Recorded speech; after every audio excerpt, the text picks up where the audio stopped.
Morning,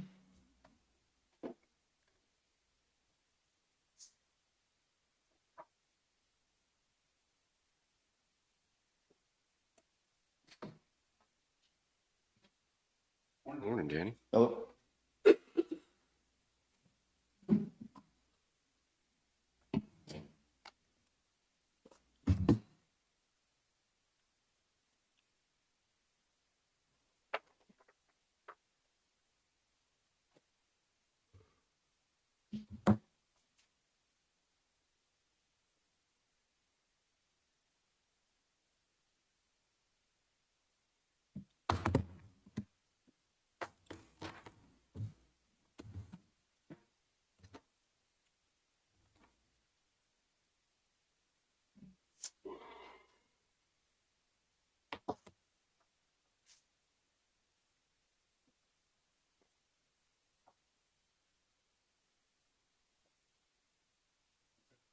Okay.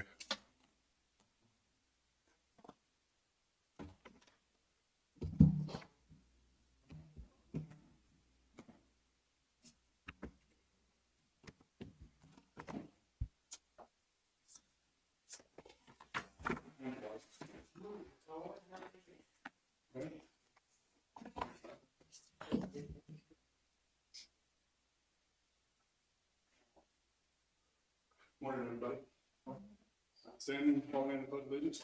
Pledge allegiance To the flag of the United States of America and to the republic for which it stands, one nation, under God, indivisible, with liberty and justice for all. Heavenly Father, we come before you today asking you to watch over this meeting of our Board of Commissioners and just to give thanks to you for everything that we've been able to do here and being with our families this weekend. We ask that you watch over our employees as they go about their duties this week. In Jesus' name, amen.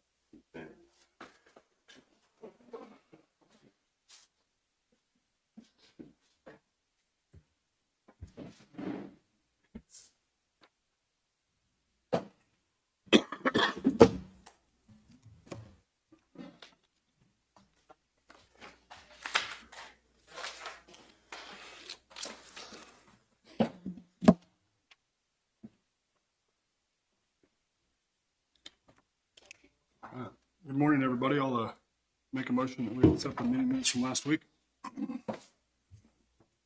I'll second it. Motion been moved and seconded. All in favor? Aye.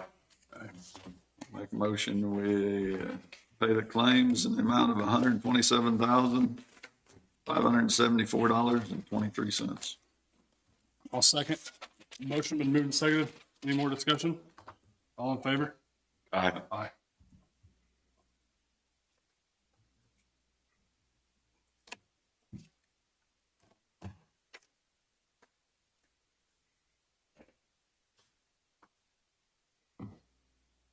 Dave, did you get anything right off the bat? No. Gary? Nope. AMR?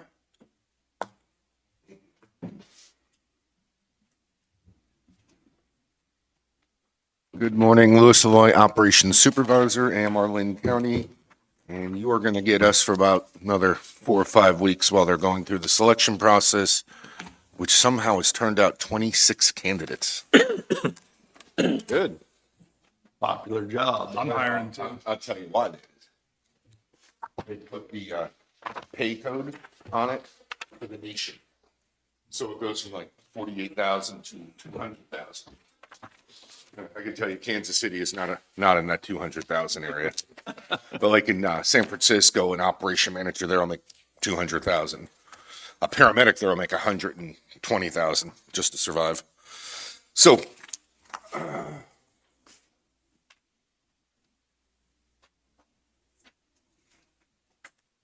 busy week, definitely busy month. It's heading up to one of our busier months. We ran 35 calls last week with 17 transports. Actually, the hotbed this week was the Western Edge with 9 calls for the whole side, where Pleasanton only ran 8. So definitely moving along. We've got 135 calls for service since the beginning of the month, which should get us to a really high number since we still have like 4 or 5 days left with 65 transports.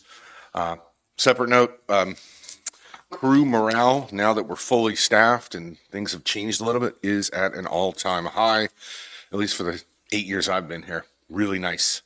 And our local homegrown medic is doing fantastic. He's in Lacine on my shift, Larry. Great. So, anything else? Thank you.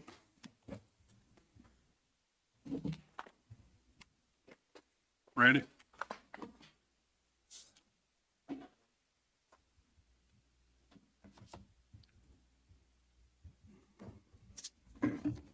Good morning, Commissioners. Randy Hagwald, Linn County Rural Fire and Emergency Preparedness.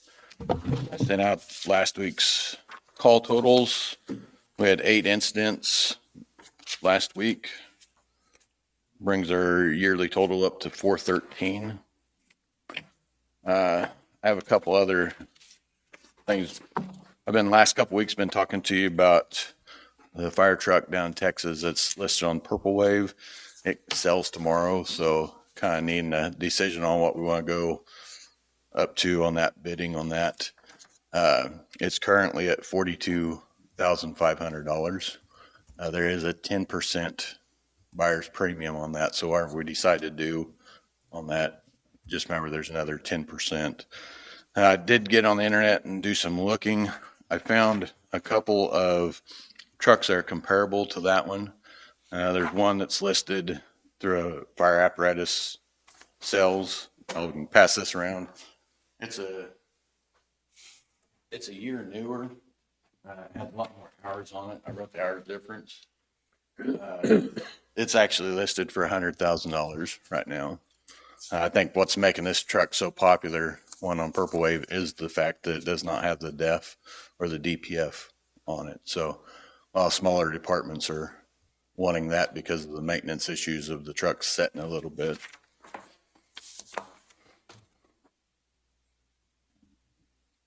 The other major difference between that truck and the one on Purple Wave is the one on Purple Wave does come with rescue equipment and a lot of the hoses and stuff. It's almost get it here and put it right in service without adding a bunch of equipment to it. So This one's 100,000, the other one's 40, is it 40? it's at the current bid's 42. So that one's basically stripped down. You're not getting much with it. It's a year newer, but it has more hours on it. I could not find the mileage for it though. Does it make any difference that it's a Kenworth instead of a Freightliner? Not really. The chassis are about the same. The beds are identical pretty much too. Just different manufacturers, but as far as inlets, outlets, pump and everything, it's the same. Okay. So, And the one on Purple Wave has 254 hours? Is that what that? yes. Yeah. I still don't think those hours are correct. But I know what you said last Yeah. week. But I think we should assume that it has more hours on it than that, based off the 29,000 miles. The nice part about it is with them going in and totally rebuilding the pump last year because of the leak during pump testing. So that's where we're going to run into our issues is in that pump if something goes bad. I mean, we're never going to wear a chassis out. It's going to be in the pump. That's any fire truck we have. Where are you wanting to go on it? I originally was thinking a total bid of 60, which would, with buyer premium, put us at 66, but I don't know if that would necessarily get it bought based on just comparable trucks.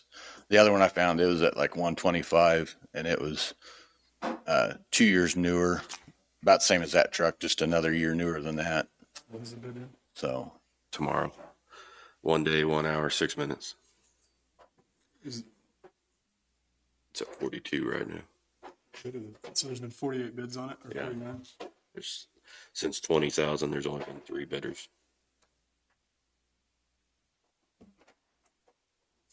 3 different ones.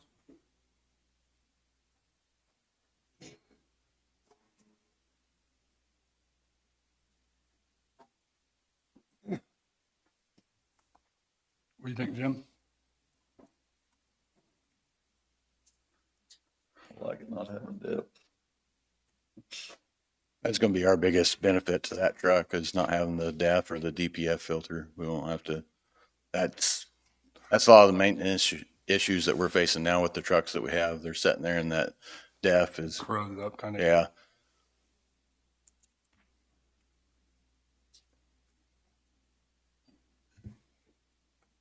So should we do, if we do it, should we do up to like 70,000? I mean, was that give you spending up to 70? I'd pick a cap and give it to him and then let him bid up to that.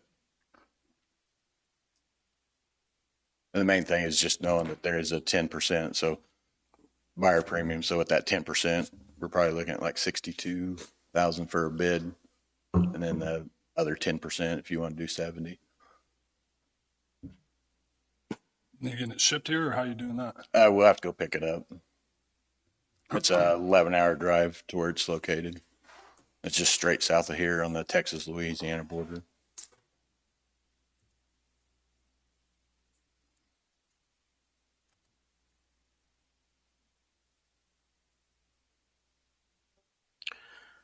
So if we capped him at 75, that would be 68,000 for his bid.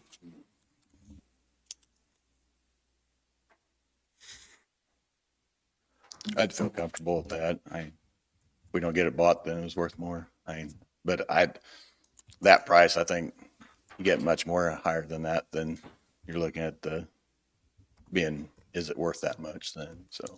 Okay. What do you think, Joe? I'm good with that.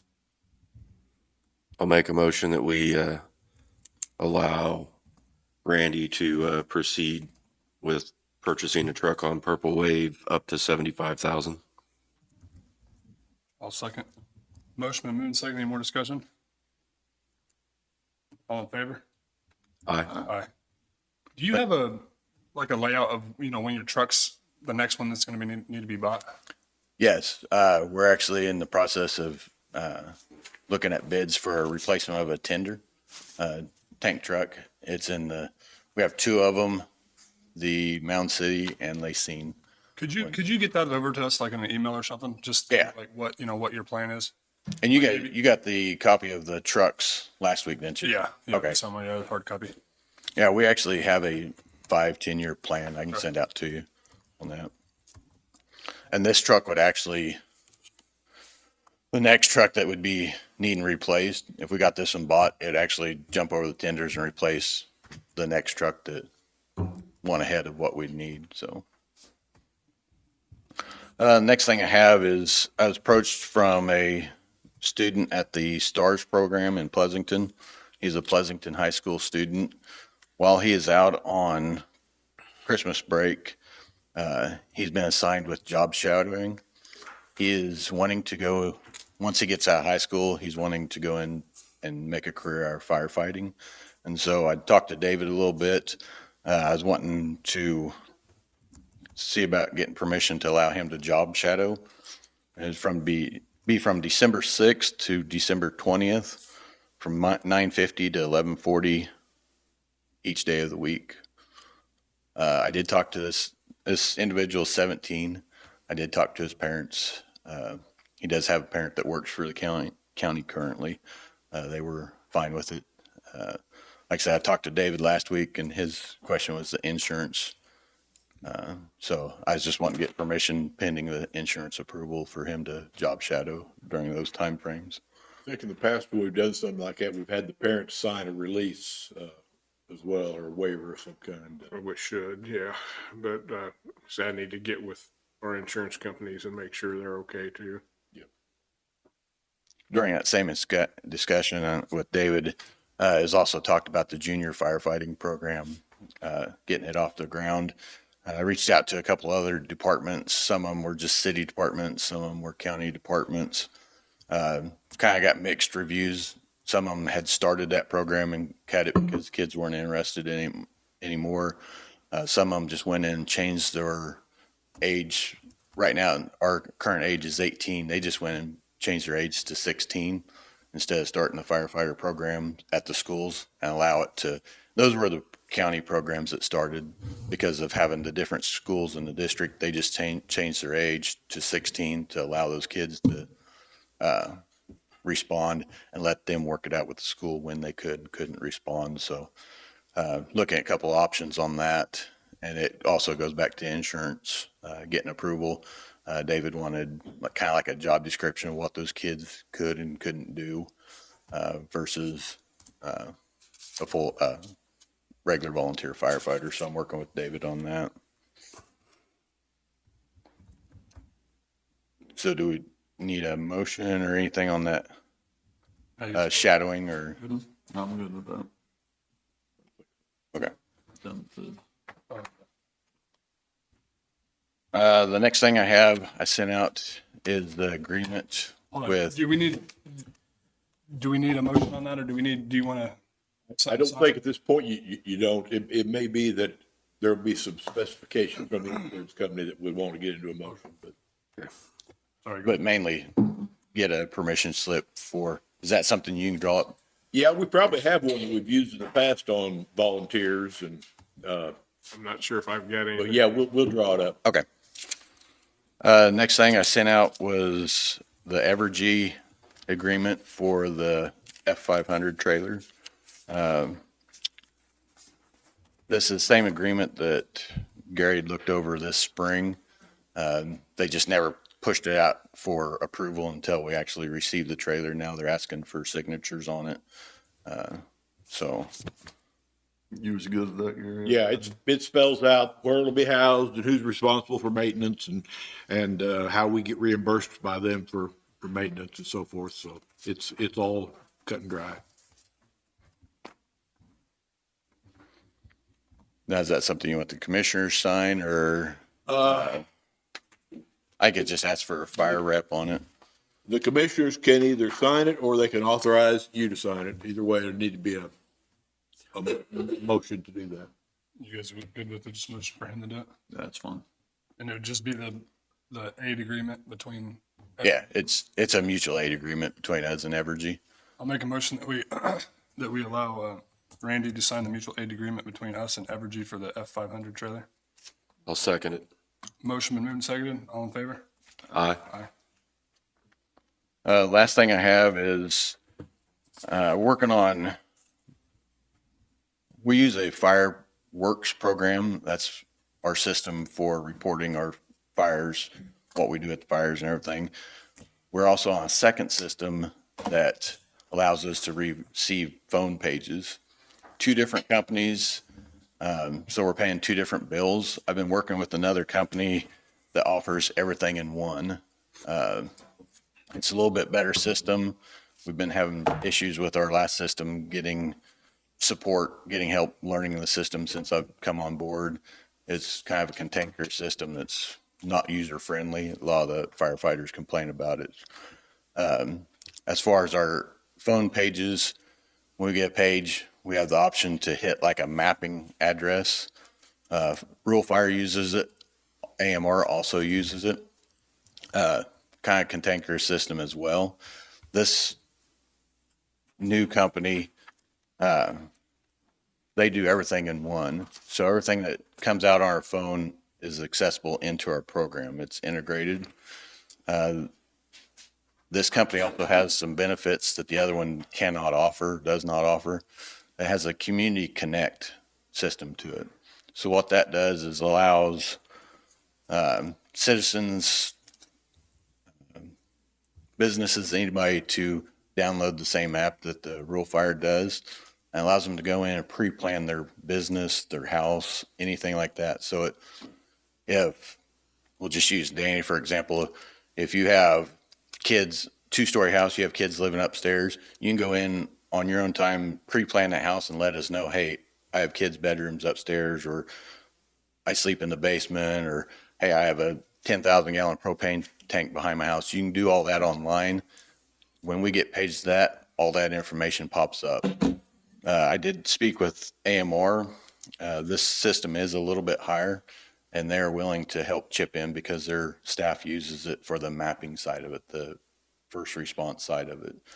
So it is a little bit higher, but it's all one company. AMR said they'd negotiate with us and also chip in to cover that difference.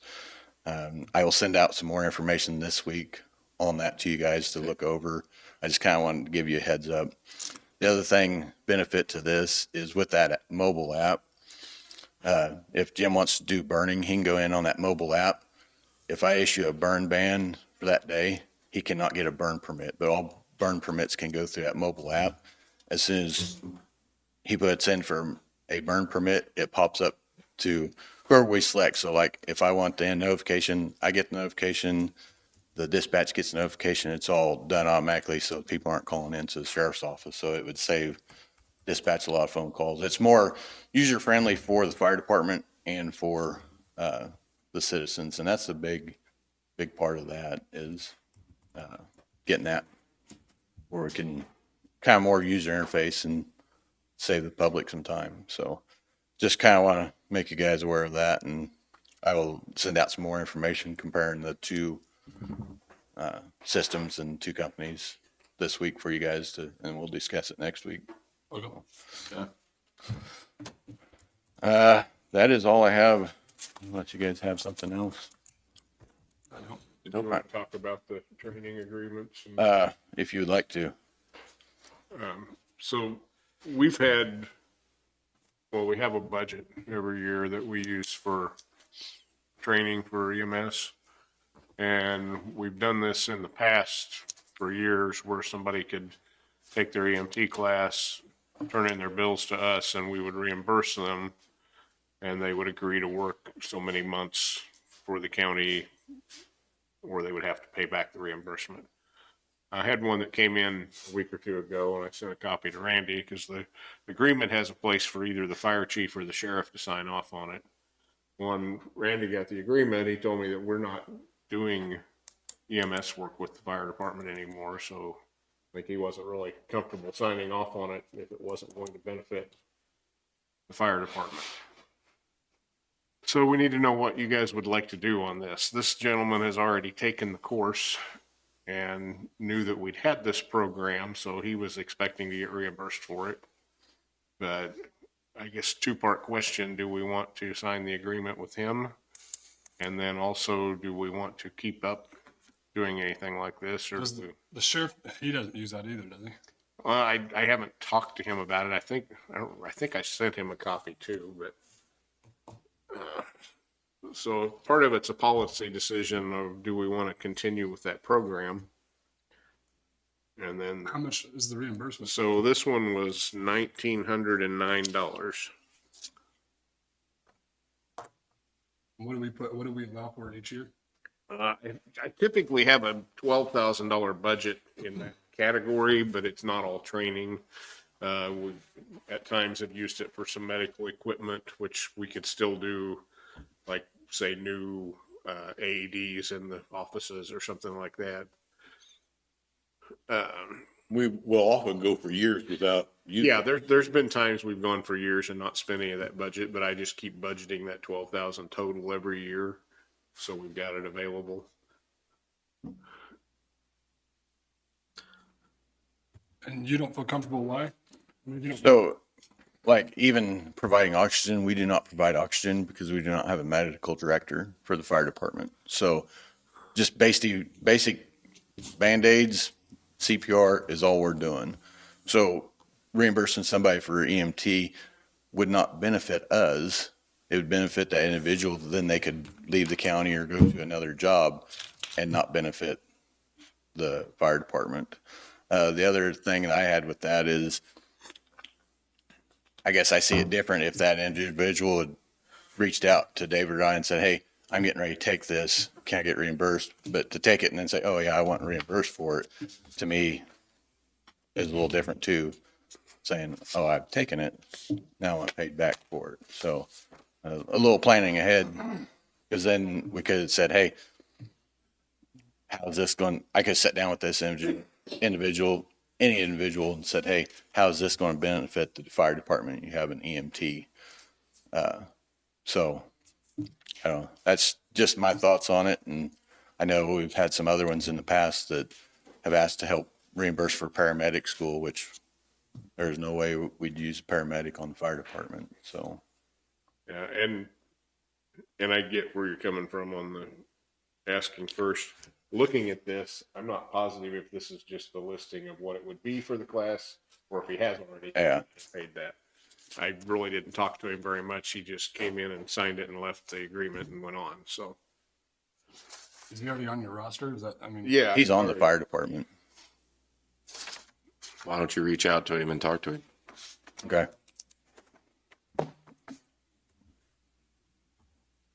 Yeah, how do you feel about that? And if we I'm good with If that. we don't need EMTs on the fire department, maybe we should take that out of our policy. Yeah, we ought to change our policy if that's, I think I could be speaking wrong, but I think I talked to sheriff and I don't think he's ever, or I don't think he uses that program either. I don't think so. I was thinking sheriffs before. I think a time or two had signed off on one when it was somebody that worked in their department.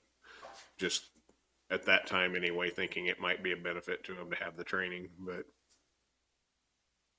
see if he's already taking the training or. Yeah. And, you know, if it was somebody coming to me because like Hutchison offers a 2-week Fire 1, Fire 2 class, it's like $1,800. If they'd said, hey, I took Fire 1 and Fire 2, or I'd like to, then I can directly show where that benefit the county and the fire department, having that fire background where we're not doing the medic side of it. So, but I will reach out to this individual and give you a report next week. Okay. Thank you, Randy. I've got the sheriff's report too, if you want. Yeah, I was gonna read that. The sheriff's report, total prisoners, we got 51 in, 11 released this past week. Farmed out, we have 0. Farmed in, we have 37. 60 911 calls, 4,553 jail contacts, 389 calls for service, 7 civil service papers served, 12 open or new open cases, 3 cases closed, 5 vehicle crashes, 45 SRO activities, 79 bailiff contacts, and 4. Currently, daily income for the jail housing is $2,846 as of 11/27/23.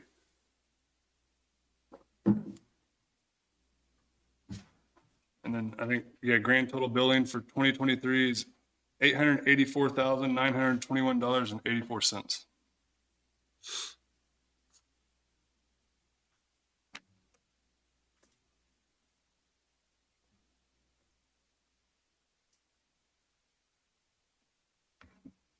Oh, Randy, is Randy still here? Randy, I was going to ask you, do you have any way to look into the solar? That was one thing that was brought up at the planning and zoning committee or that meeting was about like the fire training and stuff like that. Do you have any knowledge on any of that, or do you? Yeah, and I talked to Darren after the meeting. I was going to get him some information. There's some solar fields like down by Greenbush. I was going to talk to those local fire chiefs and see what training they've had or any information they had on. Okay, so you're already okay. Yeah, and I'm going to get all that to Darren and go from there. All right, thank you.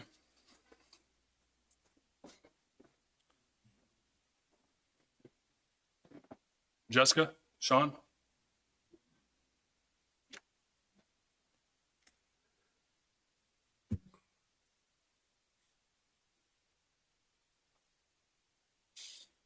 Morning, Commissioners. Sean West, Public Works.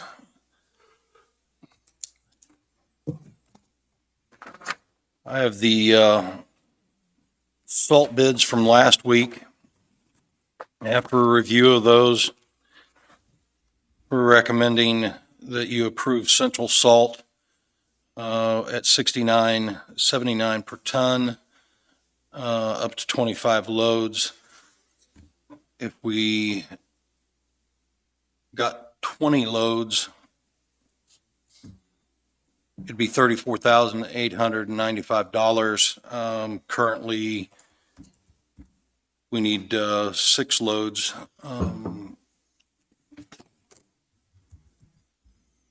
And the rest will be as needed. But that's what we're asking you to approve. 6 loads to finish out this year? Is that what you're saying? Or for this year? To fill up the bins, yeah.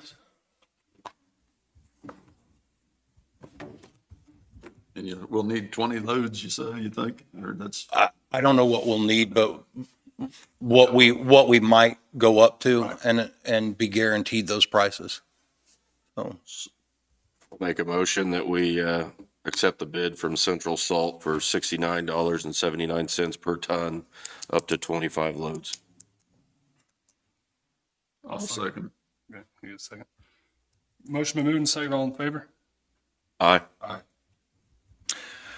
last week, Jessica brought a burial permit to you, 2023-08. This is a engineering company on behalf of Evergy Metro. I have not been able, I did watch a meeting, I have not been able to get with Evergy or answer any questions for you other than the ones I already knew about. The permit, when it was originally given to me, had 2 poles in our right-of-way. I sent it back and had it re-engineered with the poles out of the right-of-way. This project is running power lines or infrastructure over to a substation in Amsterdam. But for the purpose of what or why, I cannot answer. I do know that it is not, it begins at the power plant, but it goes to the state of Missouri. So I don't know how much questioning or how much concern I can relay to them about the infrastructure they're building out into another state. I did, however, oversee the plan or review it and send it back to them and make sure that they qualified or they complied with our requests as it crossed over into Missouri on our right-of-ways.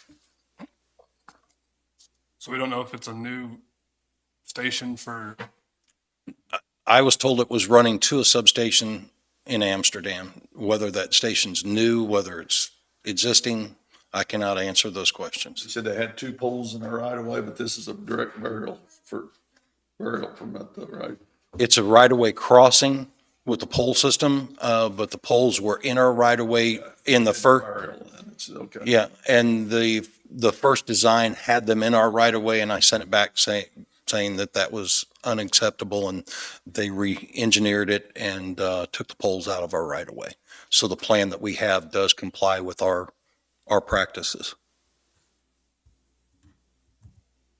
Is there anything we can say about it on its overhead then, if it's? I don't think so. I think it's just a matter basically of authorizing them to cross over our right of way. But, I mean, we, if they're going to do any construction over, in, or under the right of way, they have to get a permit. And so that's what they've done here. And that's, the whole point is to make sure that they're not putting anything in the right of way we don't want there, which Sean has caught. So I'd say that's about all you can do is to approve it probably. so, I mean, we can't ask if it's, I mean, because in my mind, it's a step towards the solar power, I'd say. I mean, that's just what I would think. I mean, are we allowed to ask that? I would say that whatever their business reasons for doing it are, I mean, you can ask, but I don't think that they have to tell you what their business reasons are. I know we run into that, remember on the cell towers, we couldn't require that they tell us what their business plan was. If they wanted to put it up, they put it up. I think this would be similar to that probably. They're not going to be going against our moratorium where we have no, This has nothing to do with, I mean, even if this is anticipating that there will be a solar farm, this is not a part of that. This doesn't require a conditional use permit. This is not a part of that plan. This is a part of Evergy's distribution system out of their power plant. So, I mean, do you guys have a problem with that? I don't have a problem. Come on up and say it.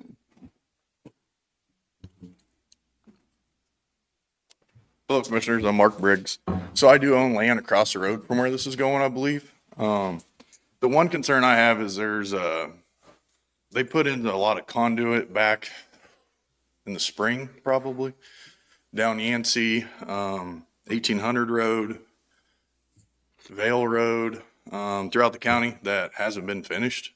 So I think that's something to kind of be brought up. I believe it was for direct fiber for Evergy is what I was told. I don't know exactly? Do you know anything about it? There was a large project that was approved that hasn't been completed. We have talked to them about running through a culvert and other things that they're getting ready to run that line through that pipe. And that's in our right of way. Yeah. So, I mean, just from my construction that I've dealt with, a lot of the conduit's really close to the road or even being in the gravel some. And, you know, there's pieces sticking up that are 6 to 12 foot long and, their spools are left on the side of the road. So I think we'd look to, make sure it's done correctly and in a timely manner, which it hasn't been with their conduit that they ran everywhere. So something to think about. Is that, We have conduit in our right of way, in our road is what you're saying? I have pictures of it. You guys. isn't that on Young Road? Is that what you're talking, is that the same, or is that fiber, I guess? Huh. I don't know on Young. I know. So it's all down Yancey. Or Yancey, yeah, that's. Yeah, it's all down Yancey. It's all down 1800 Road. I know there's some on Vale. I don't know where else they've been. I just know it's all around our area. I know at the time that I do think it's a pretty good sized project.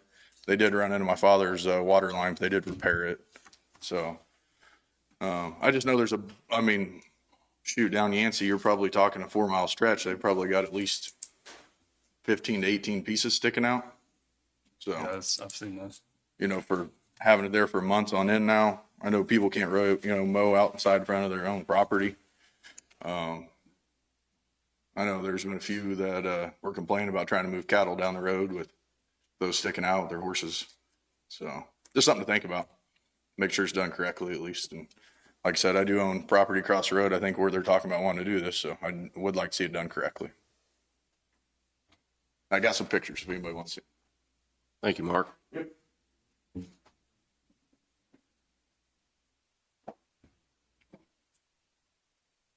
So Gary, can you explain to us the process of approving this, or why we should or what we shouldn't, or what we should take in consideration? I mean, This is basically, the reason we have these permits for burial or for building anything in our right of way is so we know what's there. So that, we can make sure that anything that goes there is supposed to be there. People aren't just out there digging or putting up poles wherever they want. And so we've never in the past required any kind of a justification for why they're putting something in, as long as it meets our requirements. One of our requirements in this is that the poles can't be in the right of way. They got to be on private property. We also, if it were burial, we have depth requirements, things like that. But as far as any regulation as to why they're doing it, we've never broached that. That's not in our regulations, so. should we? I mean, would that help our appraisers? I mean, that help us make sure we know or have things on the tax roll that we should during buildings being built without us knowing? And Well, that's why we have this permit, so that we know what's going in. Should we be letting them put it in our road? I mean, if that's, did I understand you right that they actually? I mean, the utilities have the right to put stuff in our roads, but we have the right to regulate how they do it. The statute requires us to let utilities use our roads. Diagonally across it, but not parallel with it, but should we be letting them go down our road that way? I mean, if it's in a road, is that the way it is?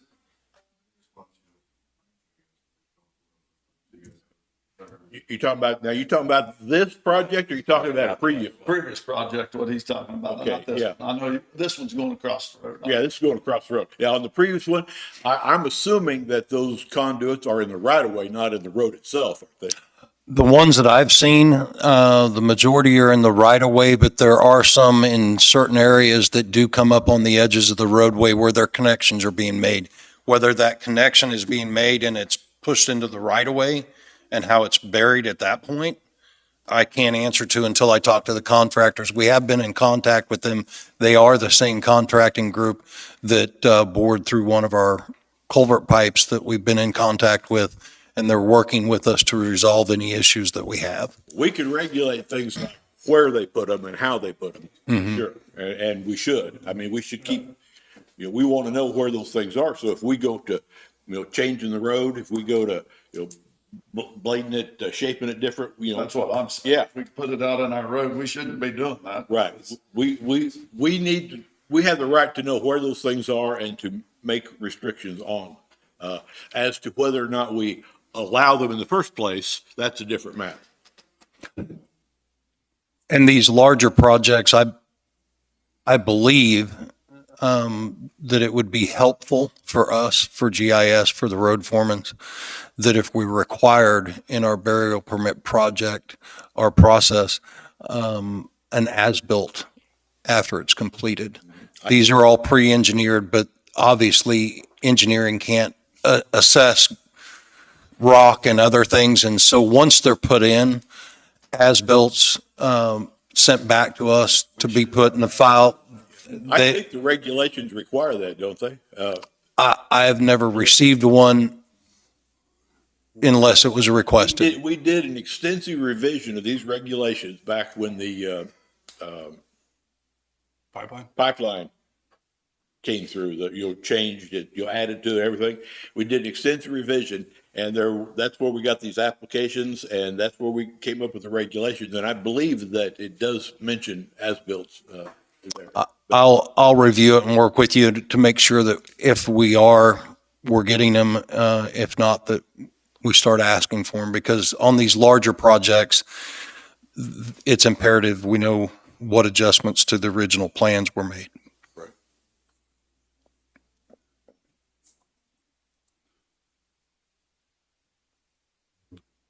So what happens if we deny this, Gary?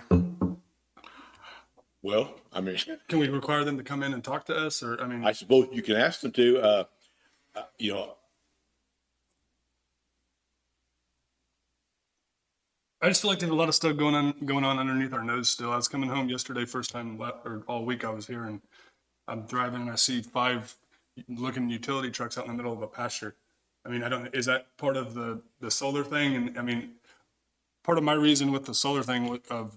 did you see that letter from Clearway? Yeah, I did.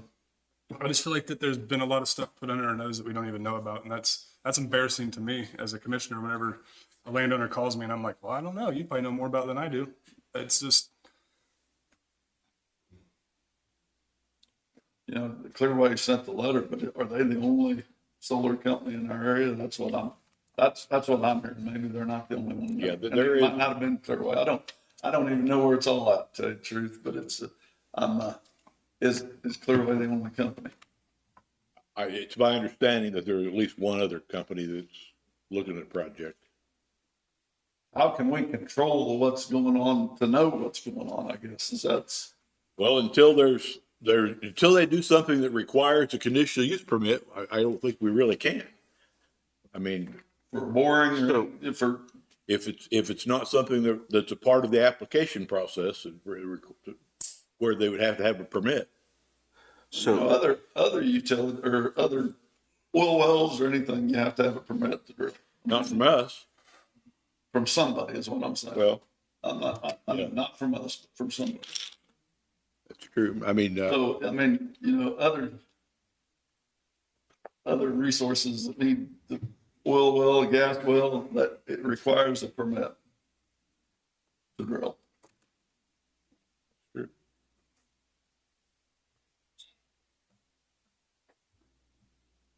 I would like to know more about it from the contractor, what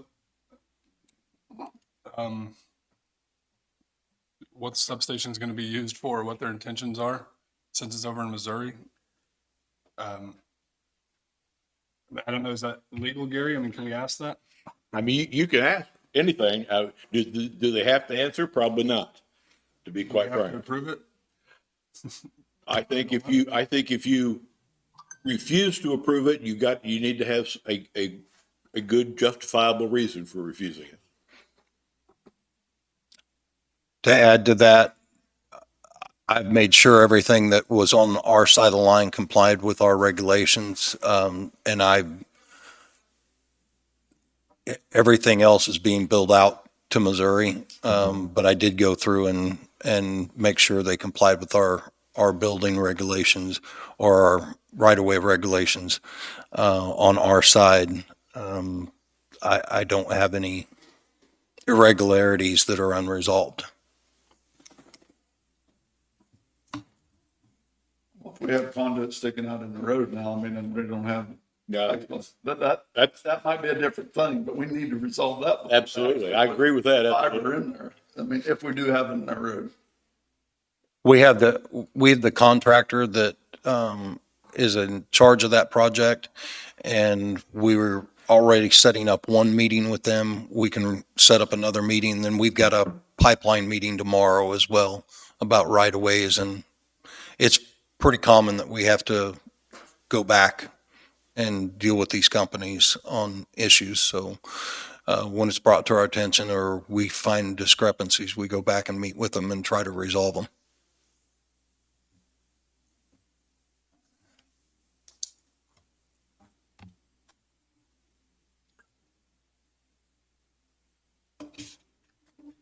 I'm not comfortable with it. I'd like to hear from him. I'd like to hear what's going on. Just because of everything else we have going on in the county.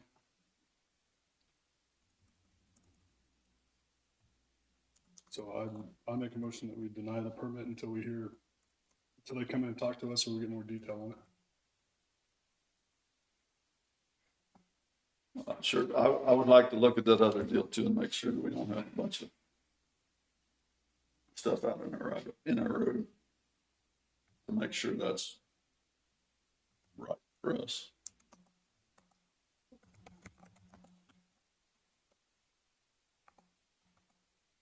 I got a motion on the table. You got a second? I'll second it. Motion been moved and second. Any more discussion? That's a question on it.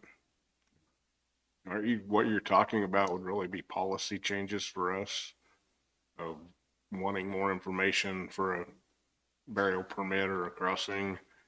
And are we going to get ourselves in trouble singling one out doing that without looking at every burial request that way? I mean, we have a moratorium in place that says that you can't do anything here on out, do we not? How do we know that they're not still doing? I don't know. I mean, It doesn't say, well, you haven't passed the resolution yet. You voted to enact a moratorium. I have a couple draft resolutions for you to look at today to see exactly what you want, but there's a lot of ways to word that, but that doesn't have anything to do with this, in my opinion, but. how do we know that? We don't ask. We don't know. Well, Now, who owns this other one, Sean, that's going down along the right, the gravel road that's out in the road? Who owns that? Owns As The far as conduit, the infrastructure. out the infrastructure that, that's the Evergy. I'll have to pull the permit. I've met with the contractors. I can't give you the company's name, but tell us can you find that out and let us know who owns that? who's doing the project? Yes. Well, not who's doing it, who owns. But who they're doing it for? Yes. I can look that up. See, because pictures I've seen, it concerns me a little bit as far as where they're at.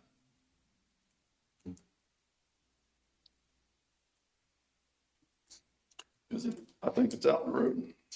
it says here in KSA 17-1901 that corporations created for the purpose of utilities have the right to place their poles, piers, abutments, wires, and other fixtures along, upon, or across any public road.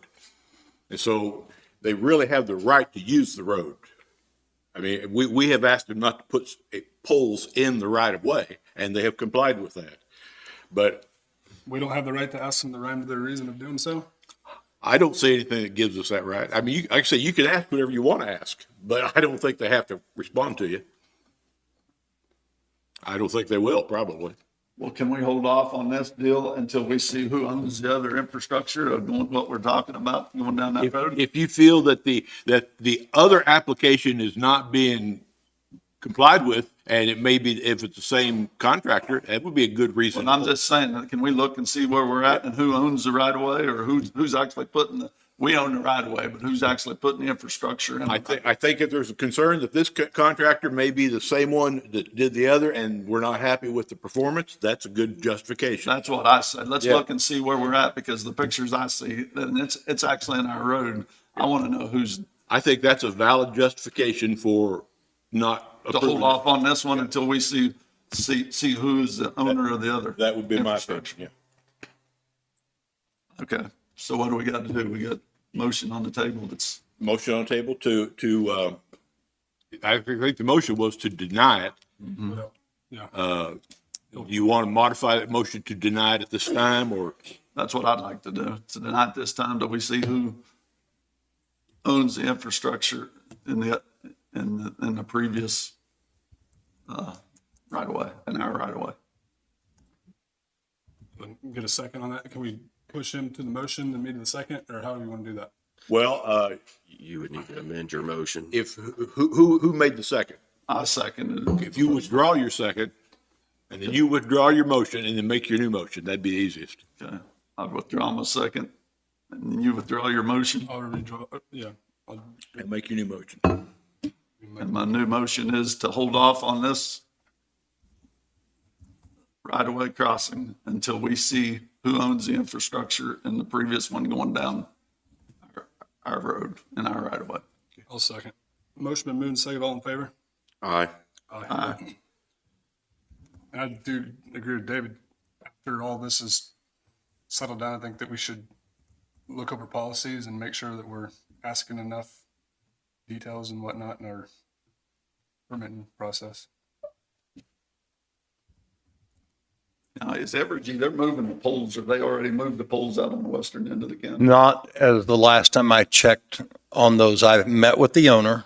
We spoke about them going on the opposing side of the fence and the owner granting access, which was a concern for Evergy. I was told they were going to try to beat the weather, but after I went on vacation, I was told, I didn't drive out there, but I was told that's in the process of moving. That's moving. I'll have to check now that I'm back, and I had an individual tell me they was moving them one day, but They had said they were going to do it before the weather gets bad here this winter, I so. haven't went out to look, but I was told they had. I'll make a point to get out there and take a look. Does anybody know what's going on up here in the north part of the county, past the Butler exit? There was a bunch of utility trucks in the middle of the fields, and I don't know what was going on. I mean, anybody reached out to you about anything about it? Along the right of way, No, just out, just on the highway, right off the highway. yeah, that if they have permits, they're from the state, they're not with us. Even if we have a moratorium on a place that was picked to have a solar farm, we The can't. moratorium is not on a place, it's on a process. The process is the CUP process, and your moratorium will be to not approve any CUPs on certain things for a year. And so that doesn't mean that those companies can't do preparatory work, or that doesn't mean that you can't study the issue, because that's the whole point in it, is to study it, to try to understand it. But it means you're not going to approve anything for a year. That's what a moratorium is about. So if we put a moratorium on it and then we decide that at the very end of all this, that it's not good for the county to do it, and they've already done all this prep work, what kind of lawsuit? That's, That, well, you're asking me to give you some legal advice out in public that I'd rather give you in executive session, but I can I just think it's something proceed. that need to be talked about. I mean, I can proceed that the You're not going to be able to stop them from putting solar panels in Missouri.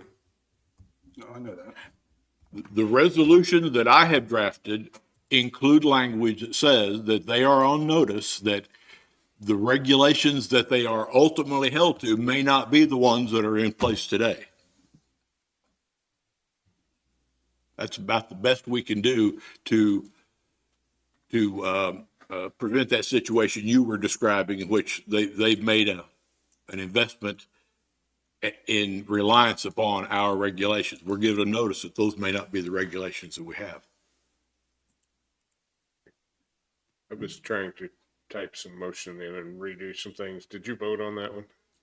Yes. Was it 3-0 or 2-1 or? 3-0. Okay, thank you.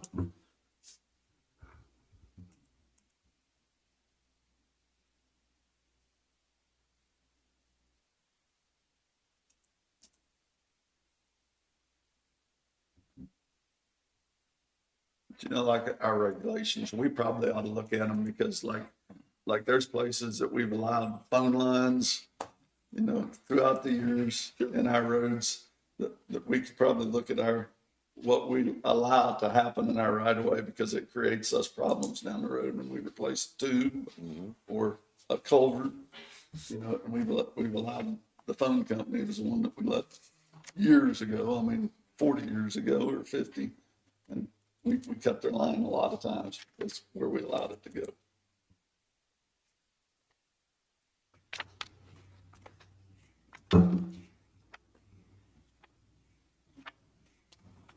Anything else on the matter?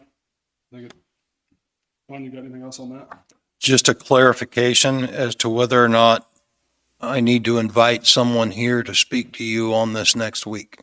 I don't think it would be a bad idea. I mean, anytime I got to do work, big jobs, I got to go talk to everybody and please them. And I don't know why anybody doesn't have to do that with us. They just come and make my life hard. So. There are two parties involved, the engineering company and services on behalf of Evergy and Evergy.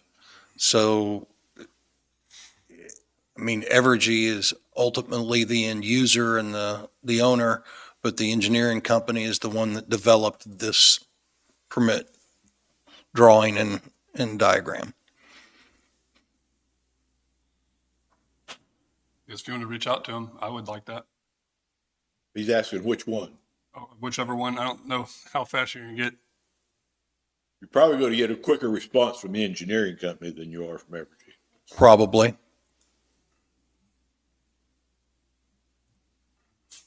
What do you guys think? That's fine. It's fine. The engineering company, or both would, I mean, whichever one will come, I guess. I'll make contact with them. The next thing I had for you is a assistance application from Linn County Rural District 2. I believe this was brought to you last week as well.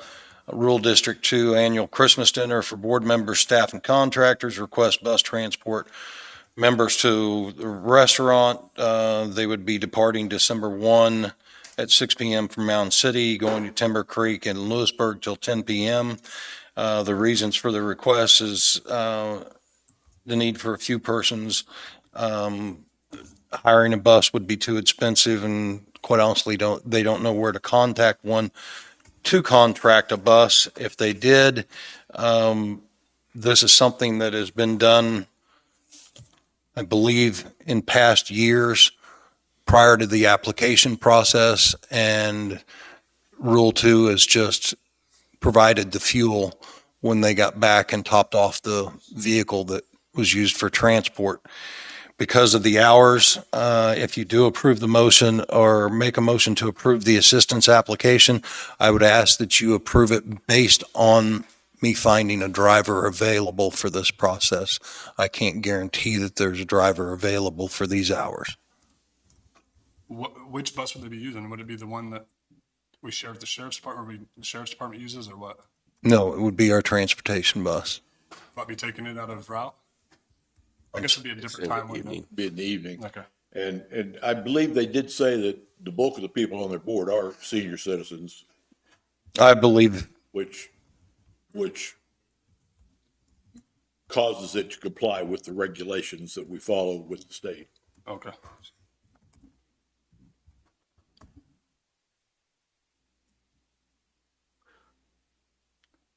I'll make a motion that we accept the, what's it called again, Sean? Application for assistance. Application for assistance with Rural Water 2 for the bus, pending our ability to find a driver. and you'd be allowing the chair to sign it? Allowing the chair to sign it. I'll second. Motion been made and seconded. All in favor? Aye. You know, I don't think it's a good idea myself. We'll just start getting more and more people wanting to use it and it's after hours and we're just setting ourselves up for something that'll just continue to be a headache. So are you opposed? I'll vote no. No? Okay. We got a 2-1 vote, so motion carries.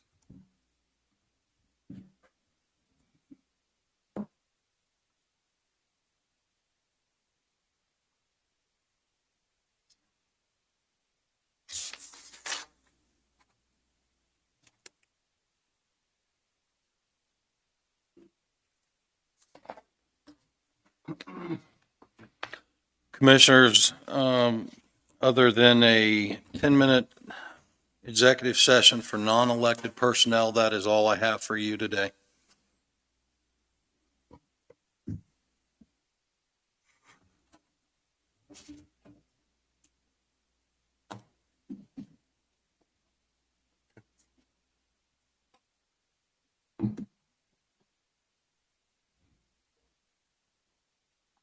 Have we heard anything on the airport, Jessica? No, I reached out multiple times to the KDOT aviation division, they're not responding. Okay. I'm still trying.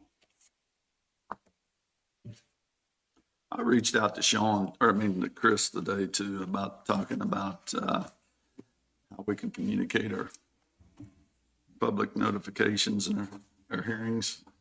He said he'd like to work on it a week and give us some ideas, what his ideas are, and if people have any ideas that would help us communicate better throughout the county, Just like to get the word out of what's Right. going on in the county. whether it's Facebook or Twitter, or he's going to develop a plan for us of some kind and talk to us about it maybe next week. Okay. Sean, anything else on, is it Queens Road? Boycourt? Boycourt and the Queens Road project, we're starting, I haven't got to check on it with the foremans. I've been getting text on it. We're starting the lagoon project this week, moving equipment and beginning that project, weather permitting. We've got several other projects going at the same time, smaller projects in the buildings. Quite honestly, the Queens project is waiting for me to redraw the project, come up with a plan and engineer it as far as breaking down the shared projects that would complete it, with the engineer telling us that we have time to complete that because the roadway is properly marked and not washing. I don't anticipate bringing something back to you with the end of the year and stuff coming up. I don't anticipate 60, 90 days bringing something back to you on that one. So, and we're just we're gonna wait for the wildlife people to notify us what they can help with. Is that what you're saying? Once I tear the project apart, draw the plan to move it over, and then come up with the project list, I'll meet with them. We'll decide what we can break down as far as projects, and then we'll come back to you. But this, quite honestly, is with the projects I've got going, it's low on the list because the engineers say it's safely marked and not going anywhere at the time.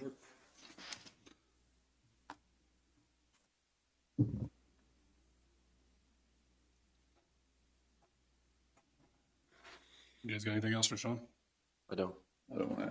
Thank you, Sean. Thank you. What are we gonna do with our solar, attorney now if we got the moratorium on? I mean, do we need her for? We need to discuss that, so. Okay.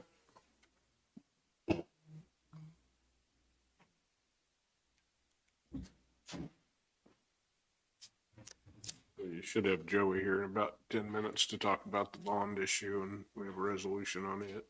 And then we have Sean needed 10 minutes non-elected, so we can go in there with, if you guys want to go in there with him, and then by the time we get out, Joey should be here. So I'll make a motion that we go into executive session for 10 minutes with Sean for non-elected personnel. I'll second it. Motion made second, all in favor? Aye.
We have no action. We'll get back in session with, looks like Mr. McClanning's here, so we'll go ahead and if he's ready for us. I'm ready for you. Excellent. So today we're passing first of all, congratulations. You guys got an A+ rating on your bond issue. It cited strong management, basically gave you a A+ rating on everything. The only worry they had was on this new debt, the only concern that they cited was that your assessed valuation is most of it's in the top 10 taxpayers, and the top taxpayer is Linn Power Plant. Right. So I mean, it's nothing you didn't know. So it's a dynamite rating. We will get a concern from them, which we've received it 2 years ago, where they put us on negative credit watch, and the only reason for that is because our audits are late. And so, Dave, do you have any idea when that's coming? No. The audit, typically a year-end audit, being December 31st, I'm not telling you anything you don't know. Typically, you get that within 3 months, 6 months. We kind of thought we'd have it by September and 9 months. Well, we're still waiting on it. Little disappointing. One of the reasons we've been waiting to go to market is thinking that we were going to get an audit at some point. We have not, so we're going to market. But again, the bonds received an A+ rating, and it also qualified for insurance. We will go to bid on these bonds Wednesday. And so Wednesday, I'll have the final interest rate. I suspect it'll be right in the 6% range, which is exactly what we've been anticipating. And so we have a resolution authorizing for the sale. And Dave, you want to read it? Because Mike, All 47 pages? no, just the title, please. So the resolution is a resolution authorizing and providing for the sale, issuance, and delivery of taxable general obligation sales tax refunding bonds, Series 2023 of the County of Linn County, or of the Linn County, Kansas, for the purpose of providing funds to refund a portion of the issuer's outstanding general obligation sales tax bonds, providing for the levy and collection of an annual tax for the purpose of paying the principal of and interest on said bonds as they become due, making certain covenants and agreements to provide for the payment and the security thereof, and authorizing certain other documents and actions connected therewith.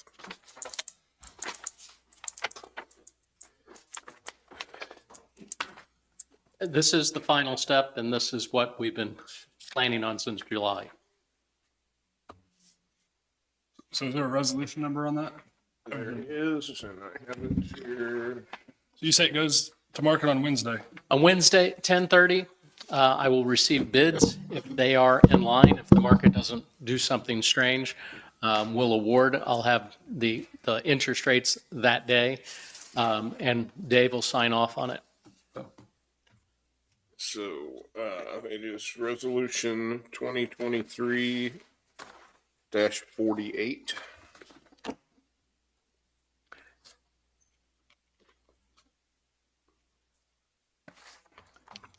And the way I understood that, I'm gonna need to send 2 copies of the original in, well. Yeah. Fax or email them first, but also send Right. the originals. Right. So I actually have the 2 I'm gonna send, and then I have a third one because I wanna keep an original here too. So I'm gonna, once you get to that point, I'm gonna have you sign 3 copies of this.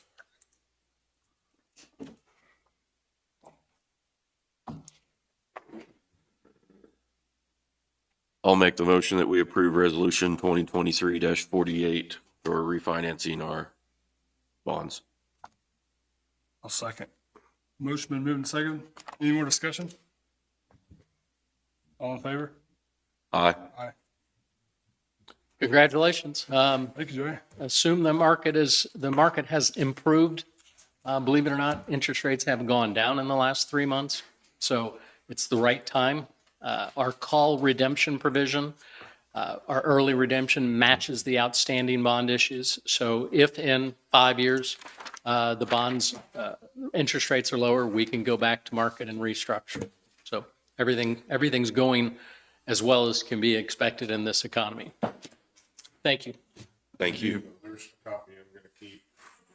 These two that I have to send them. So if you guys can sign 3 of those.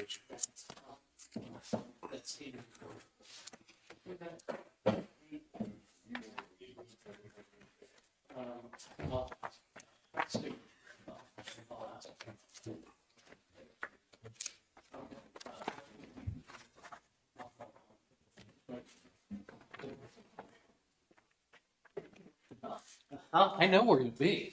Just won't be convenient. Thank you. I will. Thank you, Joey. Okay, perfect.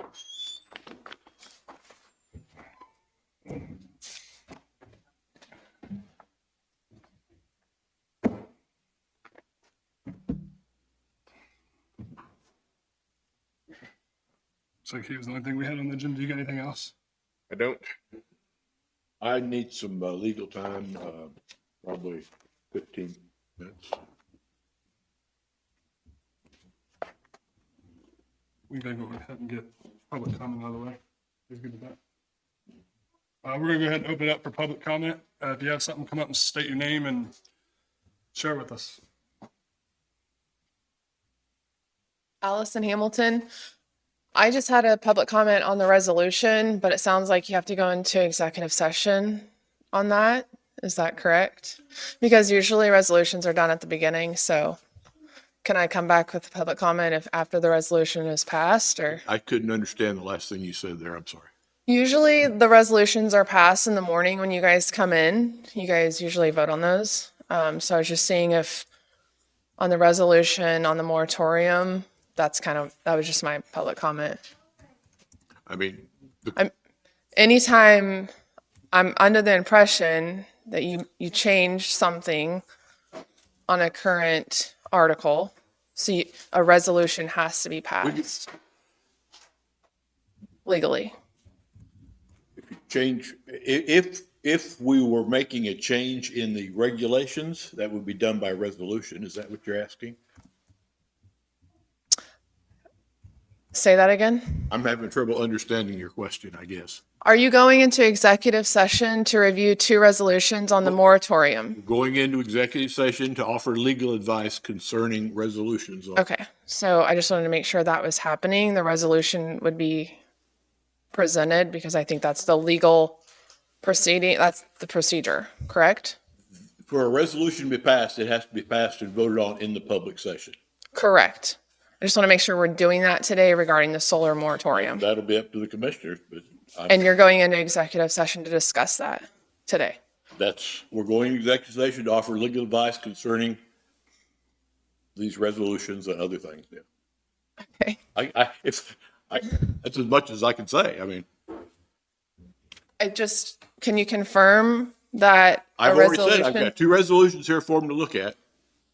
I mean, I'm not sure what The question is, does a resolution have to be passed in order for the moratorium to go into effect? yes. Thank you. So I'm just making sure that that's what we're moving forward with. Does that make sense, what I'm asking? Yeah, we're trying to move forward with it, yeah. Okay. And that's, yeah. Anybody else? In the same vein, would now be the appropriate time to make comment on the proposed resolution, or would that come after your session? Either or, I don't really know what you're gonna be talking about, but I mean, if you wanna come up and state your name and you can speak afterward too, if you'd like.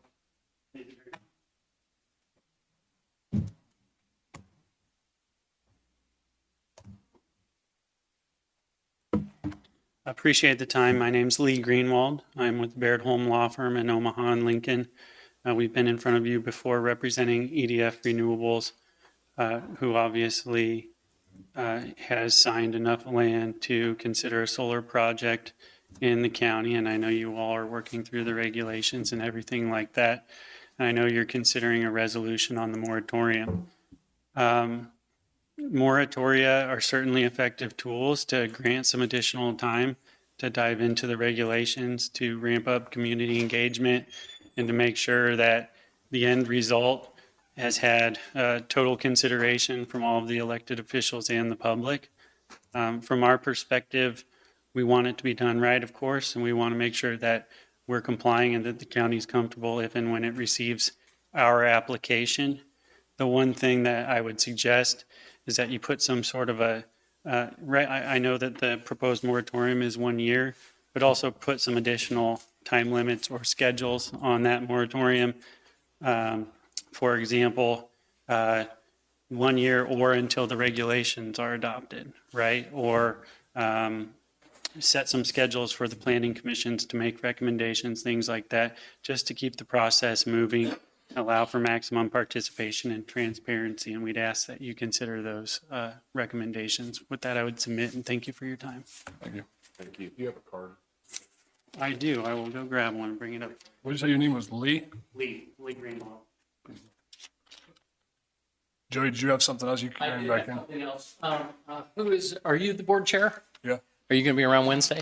Because in the ordinance or in the resolution, you are to sign it, but if, or you or Dave can sign it, but if Dave is, I know where he'll be. Are you going to be somewhere nearby? Hard telling. So, I mean, we probably should have, Yeah, I will be in town at some point in the middle of the day. Perfect. That's, it sells at 10:30. I assume you'll be around noon and I can get a hold of you then and I'll get it done. Okay, perfect. You have my cell too. Let me make sure I have It's it. on my email list, I think, too, when I send it. 232-1777. Perfect. Okay, we'll get a hold of you. Thank you, guys. thanks, Joey. No more public comment?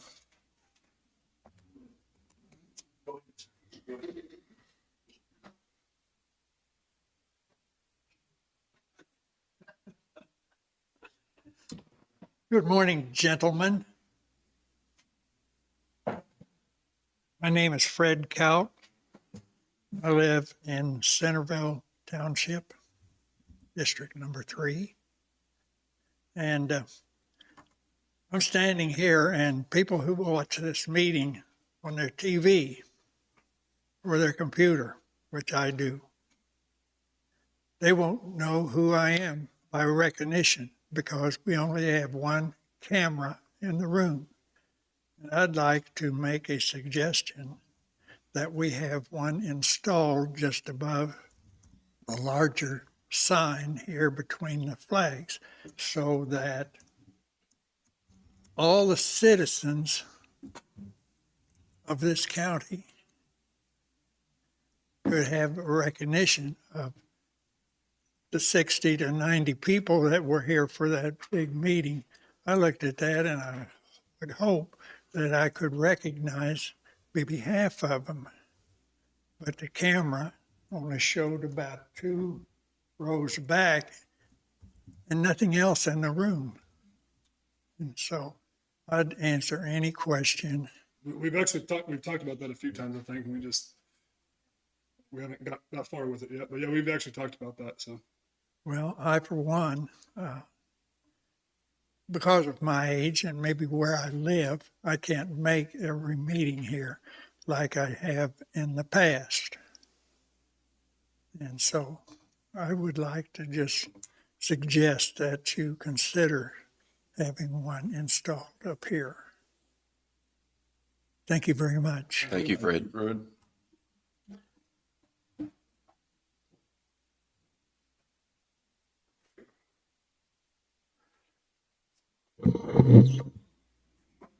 Mark Briggs again. I'm just going to touch on the utility contractor you guys already talked about. I know we already covered it some, so I did try to look back. I think it was in May is when they went through originally on 1800 Road.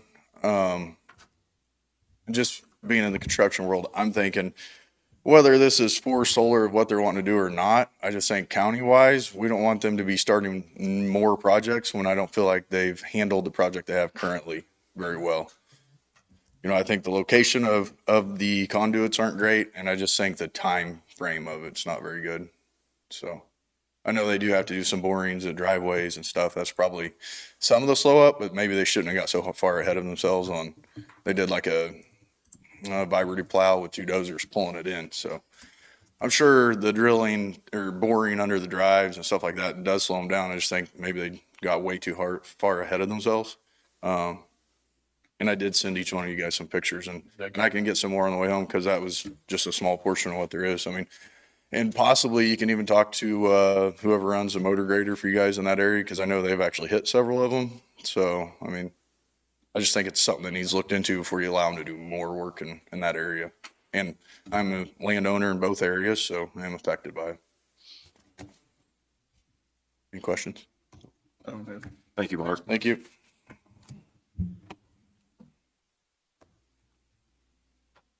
Anybody else?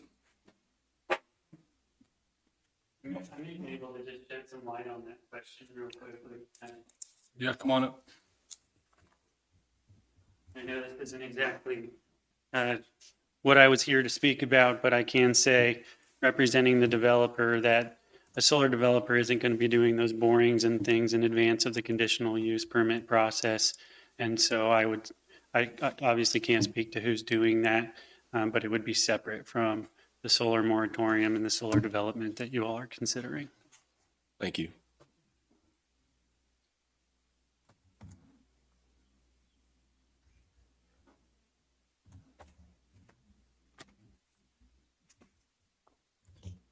All right, we're gonna go in executive session for 15 minutes for legal with Gary. I'll second it. Motion been moved and seconded. All in favor? Aye. Aye.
Do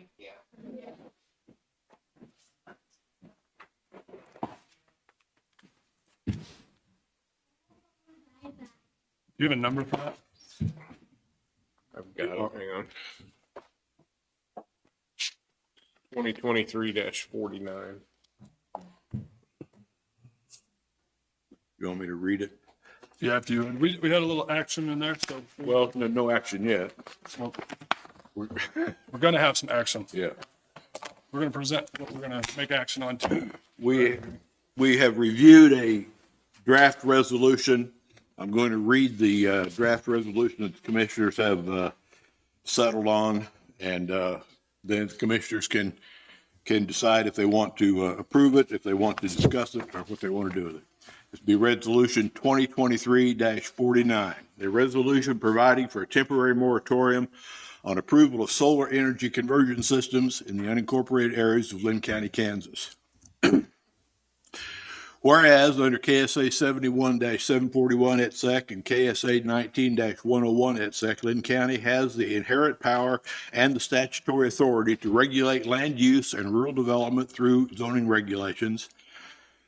And whereas the current Linn County zoning regulations allow for solar energy conversion systems, SECS, under certain conditions, and whereas said SECS are governed by the county's conditional use permit, CUP, process, and whereas the county commission has been made aware of certain concerns among residents of the county that said SECS regulations and CUP processes fail to adequately regulate SECS uses in the best interest of the county and its residents. And whereas the county commission desires to provide an opportunity to review the existing regulations and to consider possible changes. And whereas the county commission desires to give notice to potential SECS CUP applicants that any application filed at this time may be subject to zoning regulations different than those in effect today. Now, therefore, it is resolved by the Board of Commissioners of Linn County, Kansas that, number one, the Linn County Commission hereby acts to temporarily suspend final action to approve or deny any application submitted requesting the issuance of a conditional use permit or permits for the erection and operation of any solar conversion system as defined in Linn County zoning regulation section 14. Number two, the establishment of any solar conversion system as defined in Linn County zoning regulation section 14 is hereby suspended and prohibited, and the same is hereby declared to be a violation of the public interest of Linn County so long as this resolution shall remain in effect. Excuse me. Number three, notice is hereby given that any SECS CUP applied for during the moratorium implemented herein may be subject to regulations different than those in effect at this time. Number four, nothing in this regulation shall be interpreted as prohibiting the Linn County Planning Commission, the Linn County Planning and Zoning staff, or the Linn County Commission from receiving, reviewing, studying, or discussing SECS CUP applications during the period of the moratorium implemented by this resolution. Number five, this moratorium on approval of SECS CUP applications shall be in effect from the time of its approval until December 31st, 2024. Number six, the moratorium imposed by this resolution may be extended, terminated early, or otherwise amended by subsequent action of this Board of County Commissioners. Resolved this 27th day of November, 2023. Apologize for my cough. Any input? No, sounds good to me. Anything? I still feel like we could have handled all this through our CUP process, that a moratorium is just what's being asked for.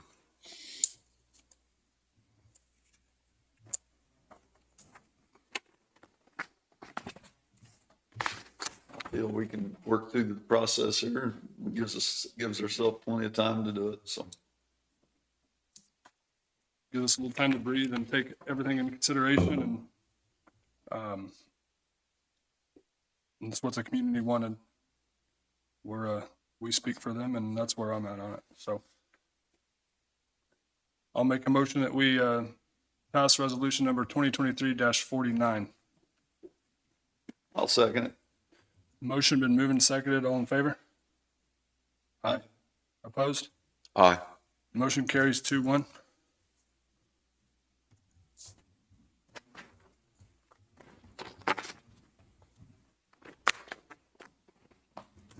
Are you signing the one you've got, or I just wrote all over mine. here, I mean, I've got one here.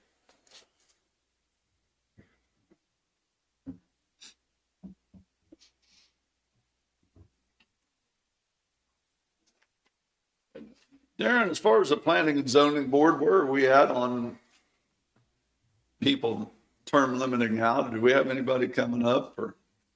I think there's 2 people that come up next year and then 3 people in 2025. I'll have to look at the dates. You look and give us an idea so we can see who's the district it's in and I will. see where we're at, what kind of time frame we got to find somebody. Yep, I will. So while you're here, we had mentioned, or I had mentioned about, my thought on putting together committees and whatnot to keep this thing moving forward, just not forgetting about it. So that's kind of our next step. I mean, I believe, right? Don't you guys think? Yes. And how do you feel about that? How do you feel about a committee? I feel comfortable with a committee. Okay. And I know this is going to put a lot of extra work on everybody involved, and I do apologize. You're doing a great job on everything you've already done. So I guess we'll figure out exactly how we want to do this committee. Okay. Maybe talk about it next week, how we want to form it and Okay. how we're going to move forward. Okay. You guys good with that? I am.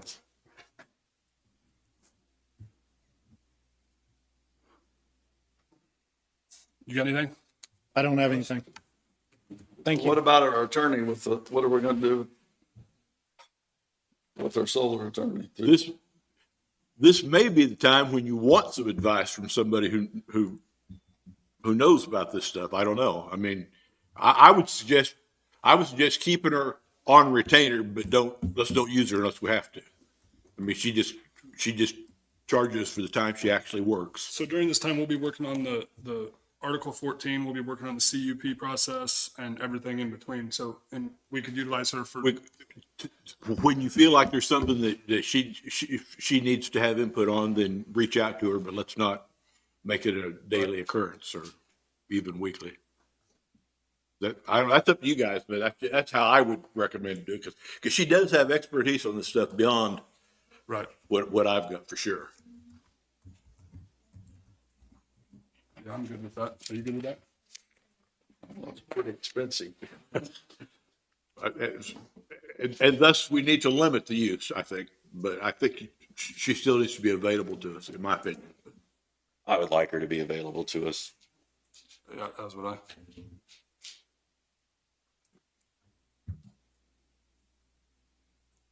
We don't need any kind of motion or anything on that, do we? No. Yeah. So next week we'll try to come up with ideas on how to form a proper committee and input and a process. You guys good with that? Yeah. All right.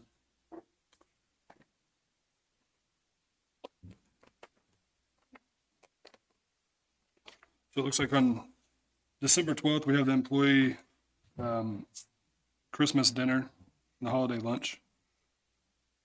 Did we ever decide, we already decided how we were going to do that, right? Yeah, we got people lined up to fix it, and you guys talked about throwing some money in to help pay for it. And Is there anything else that we need to do on our end? You guys, I think we're okay on everything right now. We're just trying to get it all organized. Okay. Next week's KAC, but it doesn't start until Tuesday morning, so we no need to miss the meeting Monday or anything. Okay. And I'm gonna go on out Monday afternoon, so I'll be there. got anything else? No. Gary, you got anything? Nope. You guys got anything? I don't. No, either. So I will make a motion that we adjourn. I'll second it. Motion been moved and seconded. All in favor? Aye.